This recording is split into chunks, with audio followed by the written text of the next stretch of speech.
सन 2001 के बाद दुनिया भर की सरकारों ने सभी जेलों को प्राइवेट कर दिया था, जिसका मतलब है कि इन 4 दीवारों में वार्डन का अपना ही कानून चलता है। ये पैसों के लालची भूखे लोग इन कैदियों को गुलामों की तरह इस्तेमाल करते हैं, लेकिन इन्हें जरा भी अंदाजा नहीं था कि इनकी जेल में किसने कदम रखा है। कैदियों से भरी एक बस जेल के चेक पॉइंट्स को क्लियर करते हुए मैक्सिमम सिक्योरिटी जोन में आती है। बाकी जेलों की तरह यह भी एक प्राइवेट जेल है।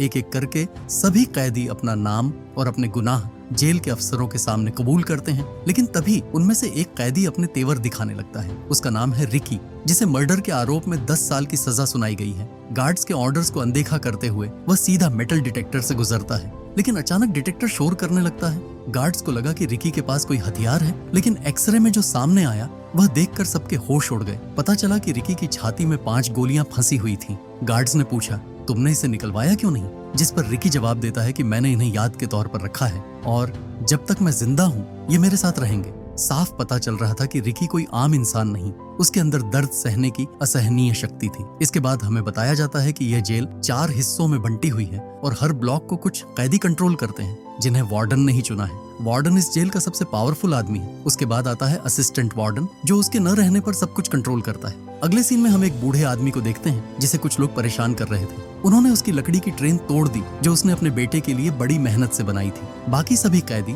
बस चुपचाप तमाशा देख रहे थे। किसी में भी उसकी मदद करने की हिम्मत नहीं थी। पता चला कि इस आदमी की कुछ ही दिनों में बेल होने वाली थी, लेकिन जेल के कैप्टन का राइट हैंड सैमुअल उसे धमकी देता है कि जब तक मैं इजाजत न दूं तब तक तू बाहर नहीं जाएगा। यह सुनकर उस बूढ़े आदमी को गुस्सा आ जाता है और वह वुड स्लाइसर उठाकर उस पर हमला करने की कोशिश करता है, मगर सैमुअल ने बड़ी फुर्ती से उसे पकड़ लिया और उसी स्लाइसर से उसका मुंह बेरहमी से छील दिया। उसकी चीखें सुनकर गार्ड्स वहां पहुंचते हैं, लेकिन मदद करने की बजाय उन्होंने सैमुअल को वहां से जाने दिया और पूरे मामले को दबाने की कोशिश की। सैमुअल जैसे ही आगे बढ़ा, रिकी ने उसके रास्ते में टांग अड़ा दी, जिससे वह सीधा कीलों के ऊपर जा गिरा। सैमुअल दर्द के मारे चिल्लाने लगा, पर उसके साथियों ने रिकी से उलझना ठीक नहीं समझा और सबसे पहले अपने बॉस को डॉक्टर के पास ले गए। सैमुअल की जान तो बच गई, पर अब वह एक आंख से अंधा हो गया था। उसने रिकी को मारने की सोची, लेकिन तभी उसके एक आदमी ने कहा, बॉस, आपको खुद कुछ करने की जरूरत नहीं है, हम मैट ड्रैगन से उसका काम तमाम करवा सकते हैं। मैट ड्रैगन एक बेहद खतरनाक और ताकतवर कैदी था, जिसकी भूख कभी खत्म ही नहीं होती थी। फिलहाल उसे आइसोलेशन में रखा गया है, क्योंकि उसने वार्डन के घोड़े को खा लिया था। अगले दिन सैमुअल ने गार्ड्स को रिश्वत दी और कहा, मैट ड्रैगन को रिहा कर दो ताकि वह रिकी को मार सके। वहीं दूसरी ओर हम उस बूढ़े कैदी को देखते हैं, जिसे एक गार्ड अपने पास बुलाता है और उसे बताया जाता है कि उसकी जल्दी रिहाई को कैंसिल कर दिया गया है। अब उसे अपनी पूरी सजा काटनी होगी। यह सुनकर वह बूढ़ा कैदी रोने लगा और उनसे रहम की भीख मांगी, लेकिन किसी को उस पर तरस नहीं आया। उल्टा उन लोगों ने उसे खूब पीटा और वहां से चले गए, जैसे वह इंसान नहीं, बस एक बोझ हो जो अब किसी काम का नहीं।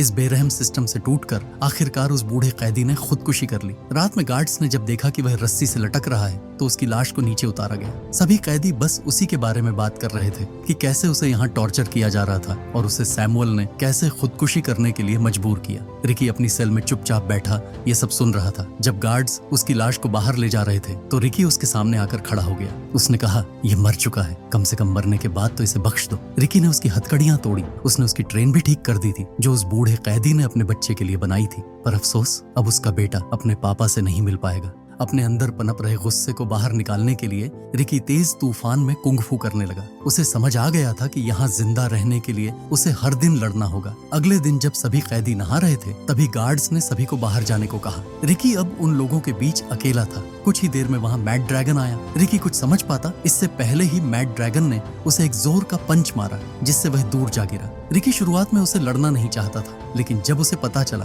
कि इस आदमी को उसे मारने के लिए भेजा गया है, तो उसने बिना देर किए मैट ड्रैगन के पेट में इतनी जोर से पंच मारा कि उसके अंदर का सब कुछ बाहर आ गया। उसकी इतनी भयानक मौत देखकर भी सैमुअल अपनी हरकतों से बाज नहीं आया और रिकी को मारने की कोशिश की, लेकिन रिकी ने तुरंत उसका हाथ पकड़कर उसकी उंगलियां तोड़ दी और अपने हाथ में फंसी कील को ऐसे निकाल फेंका जैसे कि उसे दर्द महसूस ही न हुआ हो। उनकी चीख सुनकर गार्ड्स अंदर आ गए, लेकिन सैमुअल को बचाने में उन्होंने देर कर दी थी। तब तक रिकी उसका काम तमाम कर चुका था। उस पल किसी में भी हिम्मत नहीं हुई कि वह रिकी को रोक सके, पर रिकी ने बिना किसी विरोध के अपने आप ही सरेंडर कर दिया। गार्ड्स उसे ले ही जा रहे थे कि तभी नॉर्थ ब्लॉक का कैप्टन उसे रोक लेता है। रिकी की ताकत से वह काफी इम्प्रेस हुआ था। उसने रिकी को अपनी गैंग में शामिल होने का ऑफर दिया, लेकिन रिकी उसकी ऑफर को ठुकराते हुए वहां से चला गया। मैट ड्रैगन के पंच की वजह से रिकी की छाती में फंसी गोलियां अपनी जगह से हिल गई थी, जिसकी वजह से उसे बहुत ज्यादा दर्द होता है। लेकिन उसने दर्द से अपना ध्यान हटाया और उसे सहने की कोशिश की। इसी बीच हमें एक फ्लैशबैक दिखाया जाता है जिसमें हम यंग रिकी को देखते हैं जो उस वक्त हाई स्कूल में था। एक दिन जब वह अपने माता पिता की कब्र के पास गया तो उसने देखा कि वहाँ एक अनजान आदमी पहले से खड़ा उन्हें श्रद्धांजलि दे रहा था। रिकी को पता चला कि वह उसके अंकल हैं जिन्हें बचपन से ही उसकी सुपर पावर के बारे में पता था। वह हमेशा दूर से उस पर नजर रखे हुए थे, लेकिन अब वक्त आ गया था कि वह सामने आकर रिकी को वह सब कुछ सिखाई जिससे कि वह एक महान फाइटर बन सके। रिकी ने उन्हें अपने कुछ मूव्स दिखाए, लेकिन जैसे ही उसने अपने अंकल पर अटैक किया उसके अंकल ने एक ही पंच में रिकी को धूल चटा दी। उसी पल रिकी को एहसास हुआ कि वह अभी तैयार नहीं है। इसके बाद उसके अंकल ने उसे सिखाया कि कैसे दिमाग और शरीर पर काबू पाया जाता है। जल्द ही रिकी इतना स्ट्रांग हो गया कि वह बड़े बड़े पत्थरों को अपने हाथों से यूं ही तोड़ दिया करता था। कहानी प्रेजेंट में आती है और हम देखते हैं कि रिकी पूरी रात सोया नहीं था। सुबह गार्ड्स उसे उठाकर असिस्टेंट वार्डन के ऑफिस ले जाते हैं। हम देखते हैं कि वार्डन की पूरी टेबल खाने से सजी हुई थी। उसकी एक आंख नकली थी और हाथ भी कटा हुआ था, जिसकी जगह उसने एक हुक लगा रखा था। साइक्लोप्स ने कहा कि वह रिकी की रिपोर्ट पढ़कर सुनाए। रिपोर्ट के मुताबिक रिकी ने एक मर्डर किया था। उसका न कोई परिवार था न कोई जानने वाला। रिपोर्ट में यह भी लिखा था कि रिकी बहुत खतरनाक है, इसलिए उसे हाई सिक्योरिटी जेल में रखा जाना चाहिए। हर कैदी को जेल में आने से पहले अपनी पिछली जिंदगी के बारे में सब कुछ बताना पड़ता था, लेकिन रिकी की रिपोर्ट में पिछले 2 सालों का कोई जिक्र नहीं था। साइक्लोप्स ने पूछा, बताओ उन 2 सालों में तुम कहाँ थे? इस बीच तुमने क्या किया? लेकिन अपनी धमकियों के बाद भी वह रिकी का मुंह नहीं खुलवा सका। आखिर में वार्डन उसे एक लेटर दिखाता है जिसे किसी ने उसके लिए भेजा था। रिकी जैसे ही उसे लेने के लिए आगे बढ़ा, वार्डन ने उसके हाथ में अपने नुकीले हुक फंसा दिए और उस पर एक के बाद एक जोरदार मुक्कों की बारिश कर दी। उस लेटर के अंदर एक तस्वीर थी जिसे वार्डन ने अपने हाथों से मसलकर फाड़ दिया। ये देखकर रिकी को इतना गुस्सा आया कि उसने अपने हाथ से टेबल के 2 टुकड़े कर दिए। वार्डन बौखला गया और उसने रिकी पर गोली चला दी, लेकिन रिकी ने वह गोली भी अपने हाथ से डिफ्लेक्ट कर दी। वह चाहता तो वार्डन को मार देता, लेकिन उसने ऐसा नहीं किया और उसे एक लास्ट वार्निंग देकर वहां से चला गया। उसी रात रिकी अपनी सेल में बैठा उन दिनों को याद करता है जब वह अपनी गर्लफ्रेंड केकू के साथ हंसी खुशी रहा करता था। वह अपनी बांसुरी निकालता है और एक धुन बजाने लगता है, वही धुन जो उसे केकू की याद दिलाती थी। लेकिन तभी एक गार्ड आता है और उसे वार्निंग देते हुए कहता है कि अगर तूने ये धुन दोबारा बजाई तो ये बांसुरी तोड़कर फेंक दूंगा। अगले दिन कुछ कैदी एक आदमी को घेर लेते हैं। उन्हें पता चलता है कि यही गार्ड्स को अंदर की बातें लीक किया करता था। उस बूढ़े कैदी की मौत के पीछे भी इसी का हाथ था। वह आदमी उनसे अपनी जान की भीख मांगता है और वादा भी करता है कि वह दोबारा ऐसा नहीं करेगा, पर वह उसे बख्शने वाले नहीं थे। उनमें से एक आदमी लकड़ी काटने वाली आरी से उसके टुकड़े करने वाला था, पर तभी वहां नारूमी आ जाता है। नारूमी उसे बताता है कि यहाँ मेरी मर्जी के बगैर कोई किसी को नहीं मार सकता। हाथ में हथियार लिए एंड्रयू उसके इस फैसले का पूरी तरह से विरोध करता है। वह कहता है कि सैमुअल ने रूल तोड़ा तो तुमने उसे जाने दिया, और अब जब ये रूल्स तोड़ रहा है तो तुम इसे भी जाने दे रहे हो, तो फिर इन रूल्स का फायदा क्या? नारूमी को उसके तेवर पसंद नहीं आए। उसे लगा कि यह उसका अपमान कर रहा है। साइक्लोप्स दूर खड़ा उन्हें देख रहा था। उसे नारूमी से कुछ जरूरी बातें करनी थी, इसीलिए वह उसे अपने ऑफिस में बुलाता है और एंड्रयू के मुंह में हुक फंसाकर उसे घसीटते हुए अपने साथ ले जाता है। साइक्लोप्स कहता है कि रिकी की वजह से बाकियों में बहुत हिम्मत आ गई है। ऐसा ही चलता रहा तो जल्द ही हर सेल में एक रिकी होगा। मैं चाहता हूँ कि तुम उन्हें एक सबक सिखाओ। रिकी को मार दो, बाकी सब अपने आप पीछे हट जाएंगे। इसके बाद नारूमी ग्राउंड में आता है। उसने एंड्रयू को एक बड़े से क्रॉस से बांधकर मरने के लिए छोड़ दिया था, ताकि उसकी हालत देखकर कोई भी उसकी तरह बगावत करने की हिम्मत न करे। नारूमी ने रिकी को फाइट के लिए चैलेंज किया। रिकी लड़ने को तैयार था, लेकिन सिर्फ एक शर्त पर कि वह सबसे पहले एंड्रयू को छोड़ दे। नारूमी को उसे मारने के ऑर्डर्स मिले थे, न कि सौदेबाजी करने के, इसीलिए वह बिना देर किए रिकी पर टूट पड़ा। फाइट शुरू होते ही उसने रिकी की आंख में पिसे हुए कांच के टुकड़े फेंक दिए, जिससे रिकी अंधा हो गया। मौके का फायदा उठाकर नारूमी ने उसके हाथ की नस भी काट दी। रिकी हार रहा था, पर तभी सभी कैदी रिकी के लिए चीयर करने लगे, जिसके बाद रिकी ने पाइपलाइन तोड़कर उसके पानी से अपनी आंखों को साफ किया। अब उसे साफ दिखाई दे रहा था। नारूमी ने जैसे ही उस पर दोबारा जानलेवा हमला करना चाहा, रिकी ने उसके सिर पर इतनी जोर से मारा कि उसकी आंखें पॉपकॉर्न की तरह बाहर आ गईं। रिकी ने अपनी कटी हुई नसें खींची और उन्हें आपस में बांधकर अपने हाथ को ठीक कर लिया। नारूमी अब हार मान चुका था। उसने अपने ही पेट में चाकू घोंपकर सुसाइड करने की कोशिश की। रिकी उसे बचाना चाहता था, पर जैसे ही वह उसके पास आया, नारूमी ने फिर से उसे धोखा दिया और अपनी इंटेस्टाइन उसकी गर्दन में लपेटकर उसे मारने की कोशिश की। रिकी ने कहा, अब बस, और उसे इतनी जोर से मुक्का मारा कि उसकी खोपड़ी चूर चूर हो गई। इसके बाद रिकी एंड्रयू को उस क्रॉस से नीचे उतारता है, लेकिन अफसोस तब तक उसकी मौत हो चुकी थी। सारे कैदी मिलकर वार्डन के खिलाफ प्रोटेस्ट शुरू कर देते हैं। उन्होंने झुंड बनाकर साइक्लोप्स को घेर लिया, लेकिन उसे मारने से पहले ही दूसरे ब्लॉक के कैप्टन उन्हें रोक लेते हैं। एक ने तो एक कैदी का सिर ही फोड़ दिया। ये देखकर डर के मारे सभी रिकी के पीछे छुप छुप गए। वह चाहते थे कि रिकी उनसे फाइट करे, लेकिन रिकी फाइट करने से मना कर देता है। उसे दुख था कि उसकी वजह से पहले ही कई लोग मारे जा चुके थे और अब वह और खून नहीं बहाना चाहता था। उसने एंड्रयू की बॉडी को अपने कंधे पर उठाया और वहां से जाने लगा। साइक्लोप्स ने रिकी से पूछा, क्या तुम नारुमी की जगह नए कैप्टन बनना चाहोगे? लेकिन रिकी ने उसे कोई जवाब नहीं दिया, क्योंकि वह वार्डन के इशारों पर चलने वाला कोई पालतू कुत्ता नहीं था। हम वहां नारुमी के गोद लिए हुए बेटे एलन को देखते हैं, जो अपने फादर की मौत से बहुत दुखी था। उसने रिकी को एक पत्ते से धुन बजाते हुए सुना। वह भी वही आवाज निकालने की कोशिश करता है, पर उससे नहीं हो पा रहा था। तभी रिकी उसके पास आया और उसे सही तरीका बताने लगा। जो कुछ उसके पिता के साथ हुआ उसके लिए रिकी उससे माफी भी मांगता है, लेकिन उसने नोटिस किया कि एलन काफी देर से चुप है। जब उसने गौर से देखा तो पता चला कि उन लोगों ने उसकी जीभ काट दी थी। रिकी को उसके लिए बहुत बुरा लगा। आखिर में रिकी उसे अपनी फ्लूट गिफ्ट कर देता है, जिसे वह बिना जीभ के भी आराम से बजा सकता था। बदले में एलन ने भी उसे कुछ पॉपी लीव्स दी। रिकी ने पूछा, तुम्हें ये कहाँ मिला? इन्हें उगाना गैर कानूनी है। इसके बाद एलन उसे जेल का सारा काला सच बता देता है। दरअसल जेल की 4 दीवारों के पीछे ओपियम की फार्मिंग की जा रही थी, जो एक तरह का ड्रग होता है। वोंग दूर खड़ी उनकी बातें सुन रही थी। अब क्योंकि रिकी को सब पता चल गया था, इसलिए वह उनके लिए खतरा था। तीनों कैप्टन ने मीटिंग बैठाई और सोचने लगे कि अब क्या किया जाए।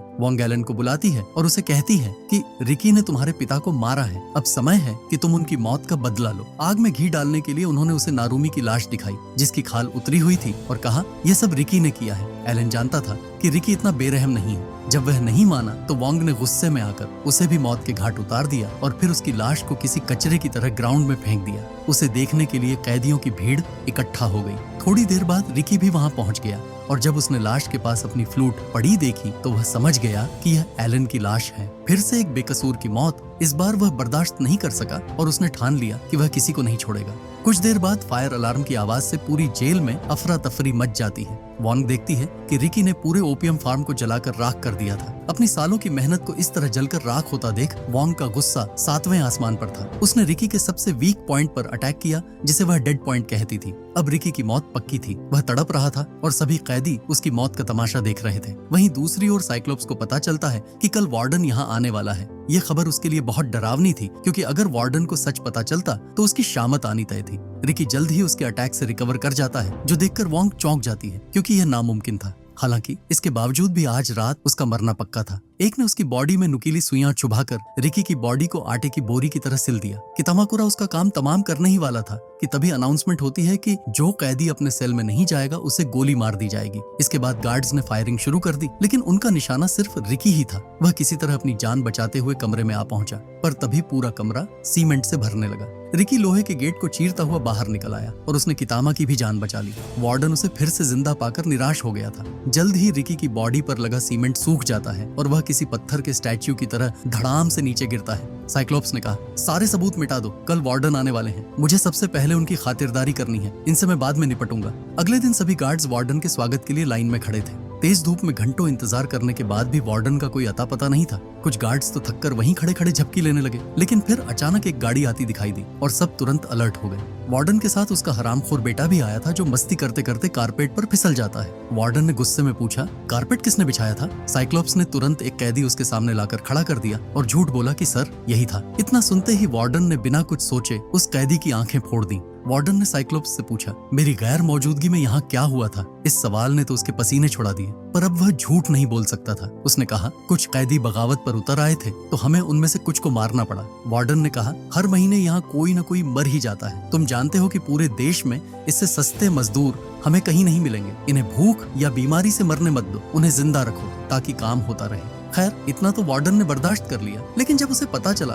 कि किसी ने उसके ओपियम के फार्म जला डाले तो उसे हार्ट अटैक आ गया। साइक्लोप्स ने फौरन उसे दवा दी, जिससे उसकी जान तो बच गई, पर गुस्सा वह तो रिकी को मारकर ही शांत होता। उधर रिकी अब भी पूरी तरह से सीमेंट में जकड़ा हुआ था, लेकिन जैसे ही वार्डन सामने आया, रिकी ने सीमेंट की मोटी लेयर को तोड़कर उसकी गर्दन पकड़ ली। वह उसकी जान लेने ही वाला था कि तभी कितामा ने पीछे से आकर उसे जोर से लात मारी, जिससे रिकी दूर जा गिरा। इसके बाद उसने रिकी के हाथों को जेल की सलाखों में जकड़ दिया और उसे मार मार कर उसकी हालत खराब कर दी। इतना भी कम था तो उसने रिकी का सिर पकड़ा और उसे इतनी जोर से दबाया कि उसके सिर से खून बहने लगा। इससे पहले कि वह रिकी के 2 टुकड़े कर देता, रिकी पलटवार करता है और कितामा के जबड़े पर इतनी जोर से मुक्का मारता है कि उसका जबड़ा तरबूज की तरह फट जाता है। कितामा को हारता देख वार्डन ने एक बटन दबाया, जिससे जेल की छत नीचे आने लगी। रिकी ने उस हाइड्रोलिक प्रेस को रोकने की अपनी पूरी कोशिश की, लेकिन अब उसमें इतनी ताकत नहीं बची थी। ऊपर से वार्डन ने उसे इलेक्ट्रिक गन से 1 लाख वोल्ट का झटका भी दे दिया, जिससे रिकी और कमजोर हो गया। रिकी को मारने के चक्कर में वह यह भूल ही गए थे कि कितामा अब भी अंदर फंसा हुआ था। अपने साथ यह धोखा होते देख कितामा ने रिकी की मदद की और उसे अपनी जान बचाने को कहा। रिकी तो किसी तरह बच गया,